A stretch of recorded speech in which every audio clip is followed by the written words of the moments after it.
नमस्कार, मैं हूं सिद्धि सिंह और आप देख रहे हैं आगाज एक्सप्रेस। नीतीश, तेजस्वी या फिर प्रशांत किशोर। उपचुनाव के नतीजों को लेकर सियासी गलियारों में सरगर्मी तेज है। 13 नवंबर को बिहार के गया के इमामगंज और बेलागंज, भोजपुर के तरारी और कैमूर के रामगढ़ में वोटिंग हुई और नतीजे 23 नवंबर को आएंगे। ये उपचुनाव 2025 के विधानसभा चुनाव से पहले का सेमीफाइनल माना जा रहा है। पीके, जो अब राजनीति में नई एंट्री कर चुके हैं, उन्होंने भी अपना सियासी कदम मापने की कोशिश कर रहे हैं। इन 4 सीटों पर मुख्य मुकाबला महागठबंधन और एनडीए के बीच है। 4 में से 3 सीटें महागठबंधन के पास है, जबकि एनडीए के खाते में एक ही सीट है। ऐसे में महागठबंधन के लिए अपनी सीटें बचाना चुनौती है। हालांकि प्रशांत किशोर की जन स्वराज पार्टी ने भी पूरी ताकत झोंक रखी है। इस चुनाव में परिवारवाद का मुद्दा भी चर्चा में है। गया की इमामगंज सीट से पूर्व मुख्यमंत्री जीतन राम मांझी की बहू दीपा मांझी चुनाव लड़ रही हैं। मांझी ने अपनी राजनीतिक विरासत बहू को सौंपी है।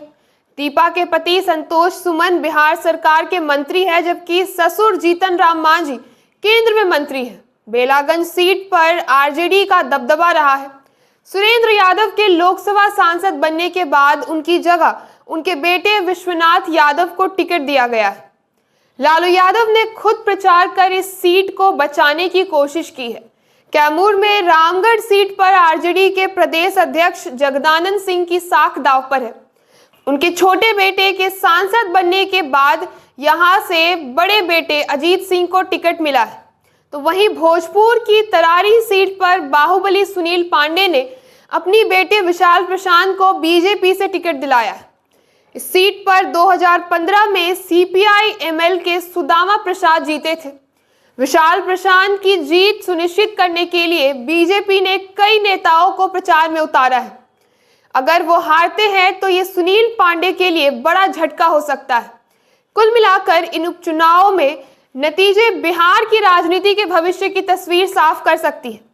4 विधानसभा सीटों के उपचुनाव के नतीजे 23 नवंबर को घोषित होंगे। मुकाबला पूरी तरह से कड़ा और टक्कर का है। वंशवादी राजनीति पर गंभीर सवाल खड़े हो रहे।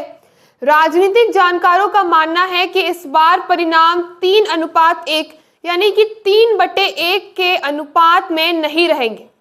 राजद को इस चुनाव में सबसे बड़ा झटका लगने की संभावना दिखाई जा रही है। तो ऐसी तमाम खबरों के लिए जुड़े रहिए हमारे साथ और देखते रहिए आगाज एक्सप्रेस।